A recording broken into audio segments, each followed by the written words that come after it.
ओम शांति। ओम शांति। मित्रों, आज का टॉपिक यही है कि जो सर पे गंगा और चंद्रमा लिए शंकर भगवान हमेशा हमें नज़र आते हैं, बचपन से हम तस्वीरों में देखते आ रहे हैं, तो उसके पीछे का क्या रहस्य है, आइए जानते हैं आज भाई साहब से। ज्ञान को गंगा कहा गया है। आध्यात्मिक शब्दों में ज्ञान को गंगा कहा गया है और एक गंगा ये है, इसको ज्ञान गंगा नहीं कह सकते। ज्ञान गंगा आत्मा को सींचने, आत्मा को धुलने, आत्मा को शक्तिशाली बनाने का कार्य करता है। और जो नदी है, ये गंगा शरीर को स्वस्थ, शक्तिशाली, निरोगी और इसकी गंदगी को साफ करने के काम में आता है। सत्य है बिल्कुल। और ये स्वीकार भी करना पड़ेगा, बिना स्वीकार किए कल्याण नहीं है। शंकर जी के जटा में गंगा को जो है संभालते हुए दिखाया गया है। गंगा जी उनकी जटाओं में आई, उन्होंने संभाल के फिर धरती पर उस भेग को बाहर फेंका। बड़ी लंबी कहानी है, मैं इतनी लंबी कहानी में नहीं जाता, लेकिन कितना अच्छा रहस्य है कि दिखाया गया शास्त्रों में कि भगीरथ ने गंगा बहाई, तपस्या किया तो गंगा जी आई, धरती पर शंकर के द्वारा उतारा गया। चर्चा ये हुई कि गंगा का वेग तो बहुत तेज होगा, वो तो पूरी धरती को बहा देगी, तो उसको रोकने के लिए शंकर जी का सहारा लिया गया, परमात्मा का। अगर इसमें बात किया जाए तो बहुत सारे रहस्य निकलेंगे। अगर गंगा जी गंगा माँ है, हम मानते हैं, तो गंगा माँ का मतलब है दयालु, कृपालु, है ना। और हम उसके बच्चे हैं, तो हमारी वो कितनी देर क्या हमें बहा देगी? बिल्कुल नहीं बहाएगी ना। समझदार है, समझदार की देवी है गंगा माँ। अगर माँ है तो समझदारी है। तो वो गंगा जी आती, तैयार भी हुई, तो ये इस बात पे तैयार हुई कि मुझे रोकने वाला कोई चाहिए नहीं, मैं पूरा बहा दूंगी। ये भी कोई बात हुई? आप सहयोग कर रहे हो तो इसका मतलब यह है कि हमें थाम लेना, नहीं तो हम पूरा ख़त्म कर देंगे।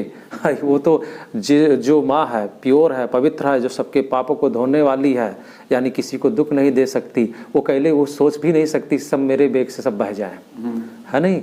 ये तो हम आप बेग में सारी अच्छाइयों को बहा दे रहे हैं और सारी बुराइयां अंदर में आ जा रही है, तो गंगा माँ से धुलवाने का प्रयास कर रहे हैं। बड़ी कृपालु है, मेरी गंदगी को भी धुल रही है।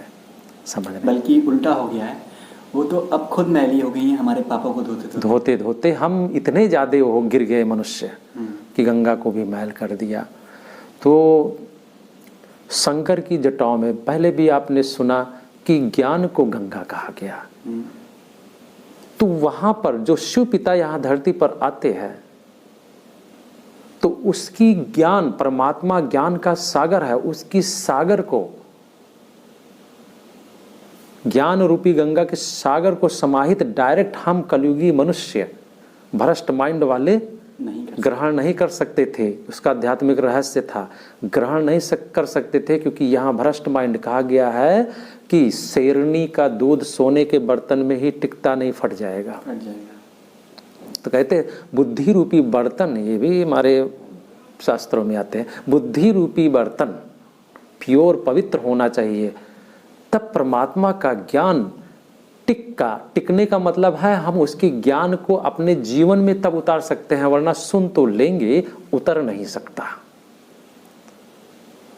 और एक दिन में आपको सारे ज्ञान पिला दिया जाए तो जो सुना वो भी गायब हो जाएगा। सही बात है। तो उसकी ज्ञान के वेग को स्टेप बाय स्टेप धीरे धीरे परमात्मा सुनाता है रहस्य, एक दिन में नहीं सुनाता। जटा का मतलब है बुद्धि का प्रतीक, बुद्धि में उसके ज्ञान को संजोया। भगीरथ ने तपस्या की, तब आया भाग्यशाली रथ, वो भाग्यशाली रथ जिस पर परमात्मा शिव ज्ञान का सागर अवतरित होकर, और कहाँ पर अवतरित हुआ? कहा ब्रह्मा की ललाट पर अवतरित होता है वो निराकार शिव, लाइट माइट, और उसके मुख से ज्ञान का श्रवण करता है, उच्चारण करता है मुख से, तो पहले उस ज्ञान को कौन पीता है, धारण करता है? स्वयं परमात्मा के ज्ञान को धारण करने वाला ब्रह्मा होता है जी। ठीक है, उस शिव निराकार परमात्मा का ज्ञान धारण करने वाला ये ब्रह्मा साधारण मानो उस ज्ञान को अपने जीवन में उतारकर फिर अपने मुख से ज्ञान को बहाता है, ज्ञान नदी। और उस ज्ञान को सुन सुनकर धरती के जो उसकी प्रेमी जो है बच्चे हैं वो अपने जीवन में धारण करते हैं, यानी उस ज्ञान की गंगा में डुबकी लगाते हैं और अपने अनेक जन्मों के पापों को वो धुलते हैं। ज्ञान से धुला जा सकता है और ज्ञान बुद्धि में तब जाता है स्वच्छ। उसका आध्यात्मिक रहस्य ये था। फिर बुद्धि शीतल होती है, दिखाते हैं चंद्रमा मुकुट धारण किए, शीतलता का प्रतीक है चंद्रमा, है ना। ज्ञान सूर्य शिव, और जिसने उसके ज्ञान को धारण किया वो कौन? ब्रह्मा, जो शीतलता का प्रतीक, बुद्धि शीतल हो जाए वैसे भी ये उसका प्रतीक है। और आप सोचो, सोचने की बात कि कैलाश पर्वत पर शंकर जी को बैठा दिखाया और साथ में चंद्रमा है, शीतलता का प्रतीक है। हाँ, चंद्रमा दिखाया गया उसके साथ साथ। अब आप सोचो, चंद्रमा एक ग्रह है, हम आप सब जानते हैं, जैसे पृथ्वी एक ग्रह है और ये पृथ्वी से भी कई गुना बड़ा है चंद्रमा। कैलाश पर्वत कहाँ है? इसी पृथ्वी पर है। कैलाश पर्वत पर शंकर जी खड़े हैं, बैठे हैं, साथ में चंद्रमा भी सर पे लिए हैं।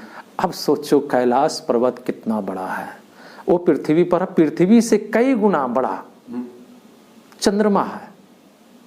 उसको धारण करके इस पृथ्वी पर एक छोटे से कैलाश पर्वत पर कैसे बैठे हैं, और ये सोच सकते हैं सभी। इसका प्रतीक ये नहीं था, जब हम पांचों विकारों की अग्नि से अपनी बुद्धि तपिश हो जाती है तो परमात्मा के द्वारा प्रदत्त ज्ञान गंगा को जब जीवन में धारण करते हैं तो शीतल होता है, जो चंद्रमा का प्रतीक है। अब आप दिखाते हैं कि शंकर जी को मृगशाला पर बैठे हुए, खाल पर, उच्च स्थान पर बैठे हुए, कहाँ? कैलाश पर्वत दिखाया गया है, बिना घर का। कैलाश शंकर जी का कोई घर दिखाते हैं? कोई घर नहीं, कहीं नहीं दिखाया। पूरी धरती पर इतनी देवी देवताओं में एक वही है जिनका भोजन भी कुछ अजीब दिखाया गया है, खाने पीने का। शिवरात्रि पे हम लोग चढ़ाते भी हैं कुछ अजीब चीज़, कभी सोचा है क्या है? शंकर ये शिव का ही प्रतीक है, शिव के कर्तव्य का प्रतीक है, शंकर के रूप में रख दिया गया है, वरना शंकर का अर्थ ही विनाशकारी है। वो दोनों एक कैसे हैं? शंकर शिवरात्रि कहा गया है, शंकर रात्रि नहीं कही। शिवालय जैसे कहा गया शिवालय कहा गया, शंकरालय नहीं कहा गया है, दोनों में अंतर है। तो शिवरात्रि भी मनाया गया है उसकी यादगार में, शिव का जन्म रात्रि में। और जब हम शिवरात्रि मनाते हैं तो उसको क्या क्या खुश करने के लिए करते हैं और क्या क्या चढ़ाते हैं, बड़ा अद्भुत रहस्य है इसका, बड़ा अद्भुत रहस्य है। सुन के मन गदगद हो जाएगा और मुझे लगता है उसमें थोड़ा टाइम लगेगा। तो बेहतर ये होगा मित्रों कि हम अपने अगले चैप्टर में जानें कि जो भी चीज़ें हम शिवरात्रि वाले दिन अर्पित करते हैं भगवान शंकर को, वो उसके पीछे क्या रहस्य है, वो भी हमें भाई साहब बतलाएंगे। बहुत ही बढ़िया, मतलब एक रोचक विषय है कि आज तक हम चढ़ाते आए लेकिन हमें स्वयं को नहीं पता कि उन चीज़ों को हम चढ़ाते क्यों हैं और उसका रहस्य क्या है। तो ये हम अगले चैप्टर में जानेंगे ज्ञान की पाठशाला के। तो अब हमें दीजिए इजाज़त इस कार्यक्रम से। ओम शांति। ओम शांति।